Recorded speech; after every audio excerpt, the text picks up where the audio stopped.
C'était le fameux carré du symbole de la Sorbonne. Allô, allô.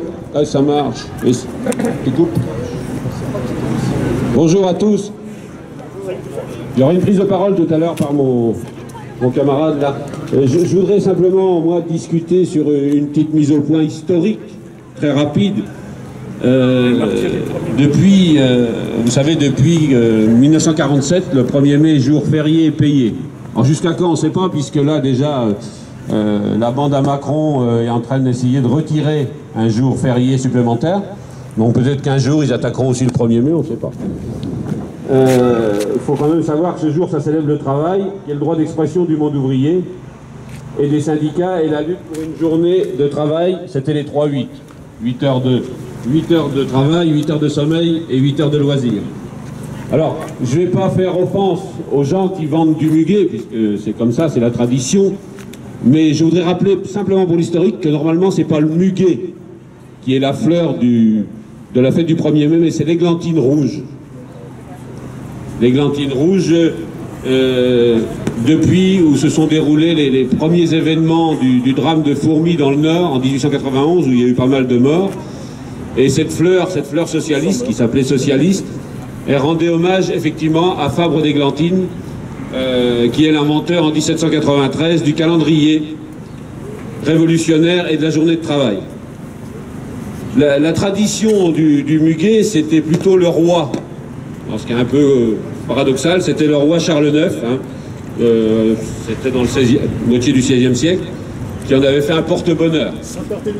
Et en 1949, c'est Vichy qui a banni l'églantine rouge en blanchissant et en mettant effectivement sous pétain le muguet. C'est bien de le savoir quand même si on sait que le muguet sera toujours vendu au 1er mai. L'églantine, c'est plus compliqué à trouver, mais c'est sympa aussi que des gens qui sont engagés et tout, on pouvait arborer la fleur d'églantine rouge. C'est quand même le symbole le plus important. C'était un rappel. Je ne vais pas vous faire le rappel du 1er mai en général, puisque c'est très bien que c'est pas né chez nous, c'est né aux États-Unis. Donc, si, ça va revenir. Sinon, il faudra que tu cries. Rapprochez-vous.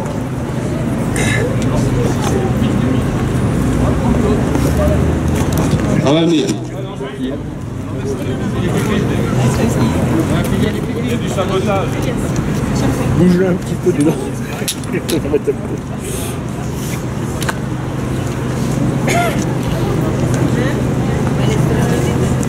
Pour rappeler que c'était le 1er mai 1886 à Chicago. C'est à Chicago que ça s'est passé. Et il y a eu des morts, bien sûr. Et il y a eu quand même une grève suivie par plus de 300-400 000 salariés avec la fermeture de 12 000 usines. Bonjour. Il va brancher.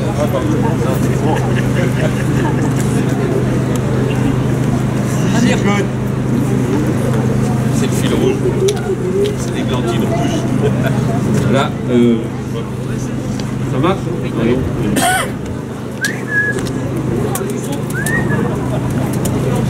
Non, non. Si. Ah bon? Ça marche là? Ouais. Que dalle. Oui. Ça fonctionne. Et là? Ah bah si vous entendez, c'est bien. C'est bien, j'ai pas de retour, mais c'est pas grave. C'est pas le concert. On peut remettre un micro, non?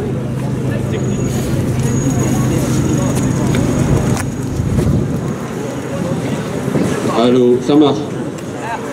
Ah voilà. Bon voilà.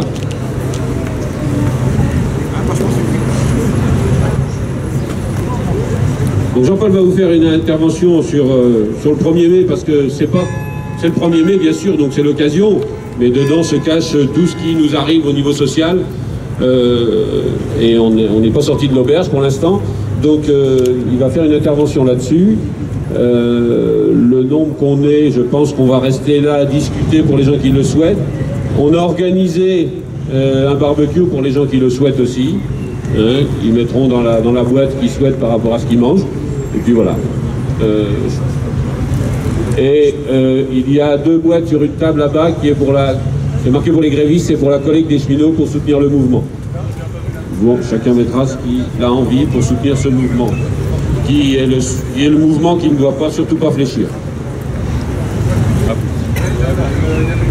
Bon ben du coup, j'avais préparé aussi quelques mots pour vous rappeler l'historique du 1er mai, donc je ne vais pas vous le dire, puisque Bernard l'a fait, mais sachez que quand même, à Chicago en 86, il y a eu 3 morts d'ouvriers, de nombreux blessés, hein, suite à une manifestation donc pour réclamer la journée de travail de 8 heures. Et le lendemain, il y a eu 15 morts parmi les forces de l'ordre suite à une explosion. Donc effectivement, ce que réclamaient, revendiquaient les salariés en lutte, c'était un équilibre de la vie du travail, 8 heures de travail, 8 heures de vie choisie et 8 heures de repos. Donc c'est seulement en 1948 que le 1er mai sera déclaré jour férié, chômé, et plus un jour de grève en France. Donc dans la période que nous traversons, les salariés ont intérêt à ce que le 1er mai reste, conformément à son origine et à son histoire, une grande journée de lutte internationale pour affirmer la communauté de leurs intérêts de classe, leurs aspirations progressistes et pacifistes. En cette journée de lutte et de solidarité des travailleurs, nous condamnons toutes les interventions guerrières des grandes puissances. Stéphane Hessel écrivait « Indignez-vous ».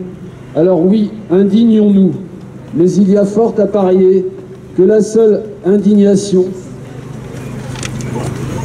n'effleure pas nos adversaires de classe qui, eux, chaque jour, actionnent leur rouleau compresseur pour détruire brutalement et méthodiquement toutes les conquêtes sociales arrachées dans la souffrance et parfois dans le sang, comme nous venons de le rappeler à l'instant.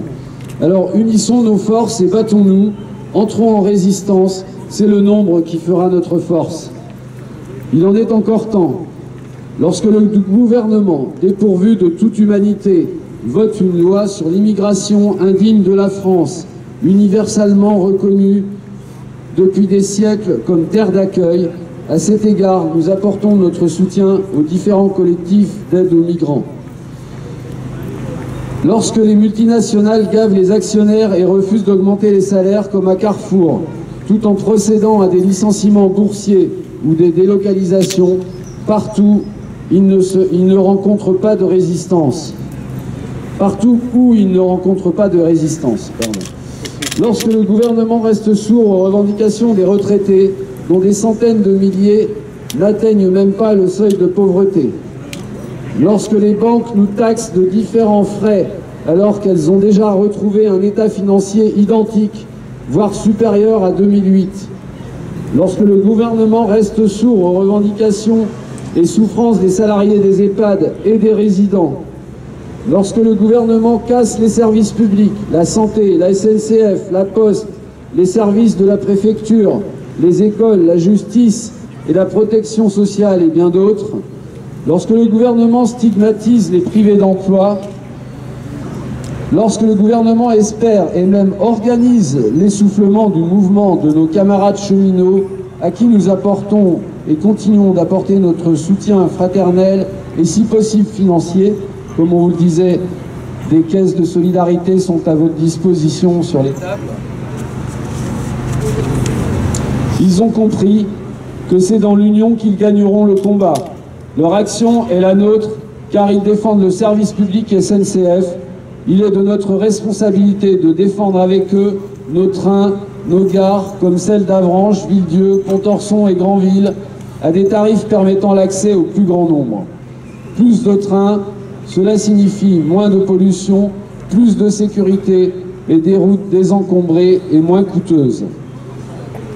Lorsque le gouvernement répond par la force aux lycéens, lycéennes, étudiants, étudiantes qui s'opposent à la réforme du lycée et de l'université, notamment au dispositif de sélection Parcoursup, à cet égard, les organisations syndicales et de jeunesse dénoncent toutes les violences policières dans les universités de Tolbiac à Montpellier et d'autres.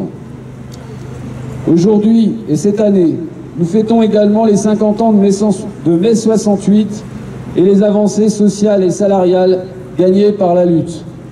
Nous vous invitons tout naturellement à voir l'exposition réalisée par les camarades de la CGT sur ce mai 68.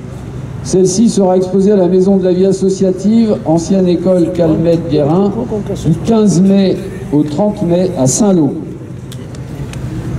Il est vrai que la société de 2018 n'est pas celle de 1968, mais il n'y a pas d'inexorabilité dans le recul social. Par notre mobilisation, nous pouvons gagner une véritable augmentation des salaires, des retraites et des minima sociaux, l'arrêt des suppressions d'emplois, des délocalisations et le développement de l'emploi stable et qualifié à temps plein, l'investissement dans la recherche et l'innovation, de vrais parcours de formation et l'accès pour tous aux études supérieures, la reconquête de véritables services publics de proximité, l'abrogation des lois Rebsamen, Macron et El Khomri. La conquête, à ce propos, j'ai entendu ce matin que suite à la loi travail, la loi El Khomri plutôt, à partir d'aujourd'hui, dans les entreprises, les accords majoritaires donc, sont mis en route. Donc s'il y a des syndicats qui représentent plus de 50%, ils peuvent signer un accord majoritaire et c'est appliqué dans l'entreprise. Si les syndicats ne sont pas majoritaires, n'atteignent pas les 50%, le patron peut demander un référendum, ou un syndicat peut aussi demander un référendum. Donc ça y est, c'est le début de la loi El Khomri, avec les accords d'entreprise qui vont être supérieurs aux accords de branche. La conquête de droits nouveaux, donc ce que je disais, hein, nous pouvons gagner. Ensuite, la conquête de droits nouveaux pour les salariés, le renforcement de notre sécurité sociale avec la prise en charge à 100% des dépenses liées à la maladie, la retraite à 60 ans pour tous et à taux plein, et la reconnaissance de la pénibilité. Un véritable contrôle des aides publiques aux entreprises. Exigeons un pôle public de la finance et un pôle public de l'énergie et du transport qui garantirait l'accès aux services au moindre coût et à l'égalité de traitement de tous les citoyens, en s'opposant à la sacro-sainte théorie de la concurrence libre et non faussée mise en place par l'Europe libérale. Exigeons les renationalisations de l'énergie et des transports. Ce sont des besoins vitaux pour toutes et tous. Dans le prolongement de la mobilisation qui s'exprime aujourd'hui, il est indispensable que les aspirations fortes et déterminées de la jeunesse et des salariés s'accompagnent de luttes revendicatives dans les entreprises engagées pour une transformation des conditions de travail et de vie, pour une transformation progressiste de notre société.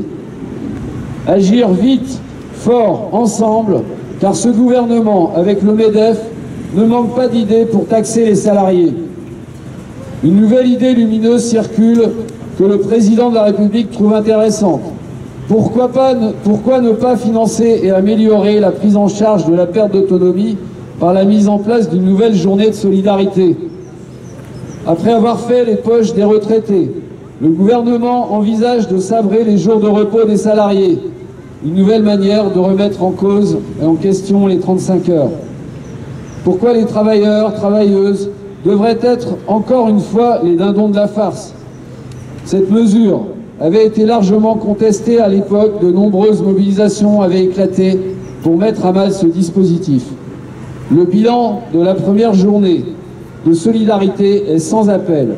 Cette mesure est socialement injuste. La question de la perte d'autonomie concerne tout le monde.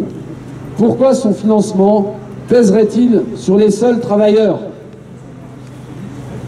En tout état de cause, nous réaffirmons une nouvelle fois que la perte d'autonomie, quel que soit l'âge, fait partie des risques qui doivent être couverts par la branche maladie de notre sécurité sociale.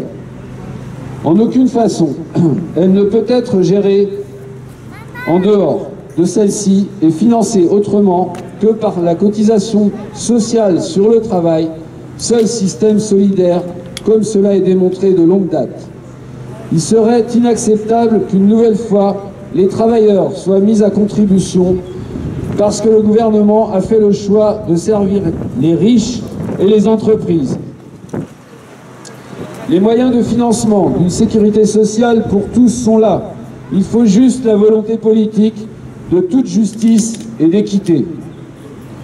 Exonération de cotisations sociales faites aux entreprises, 35 milliards d'euros.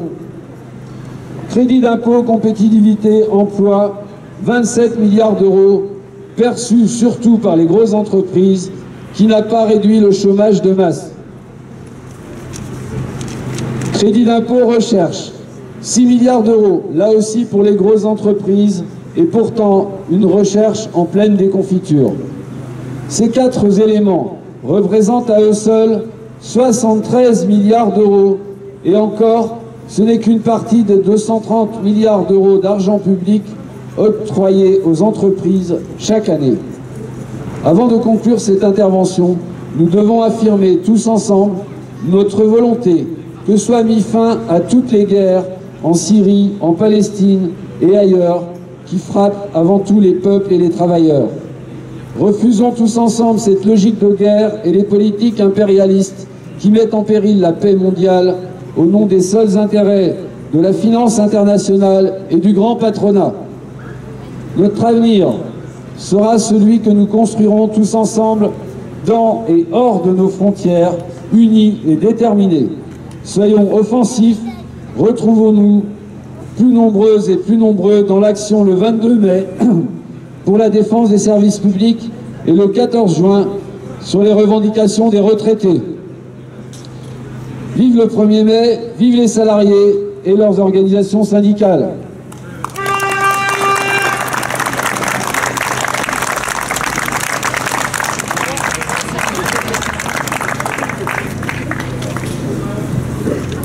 Est-ce qu'il y a d'autres personnes qui voudraient prendre la parole? Le micro est à votre disposition. Pour les cheminots. Donc Bernard circule avec la quête de soutien en solidarité aux grévistes cheminots qui font un travail important, qui perdent de l'argent. Il faut savoir que c'est pas leur statut qu'ils défendent, c'est le service public en général, sachant que les grévistes actuels, ils vont pas perdre leur statut, c'est pour les nouveaux embauchés. Donc il faut voir ce mouvement comme un mouvement altruiste et non pas un mouvement de repli sur soi. Parce que les médias ont l'habitude de dire oui, ils défendent leurs intérêts, leurs avantages, etc.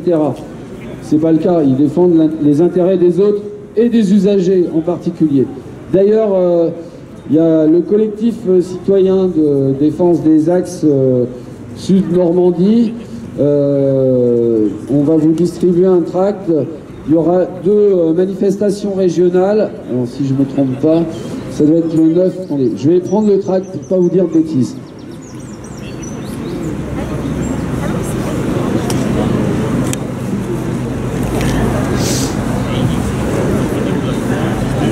Oui, donc je vous disais, il y aura la fête du train à Argentan le 9 juin à partir de 9h30. Et le 18 juin, un rassemblement à Caen à 10h devant le conseil régional. Ces rassemblements, c'est pour défendre nos lignes, les lignes secondaires, la ligne Paris-Granville, la ligne Caen-Rennes, qui sont sur la sellette avec la possibilité d'ouverture à la concurrence, qui va forcément réduire le nombre de trains, diminuer le service qui est rendu au public, et en mettant en avant la concurrence avec des cars qui polluent, avec des risques sur la route, qui détériorent les routes et qui vont encore demander de l'entretien supplémentaire sur les routes.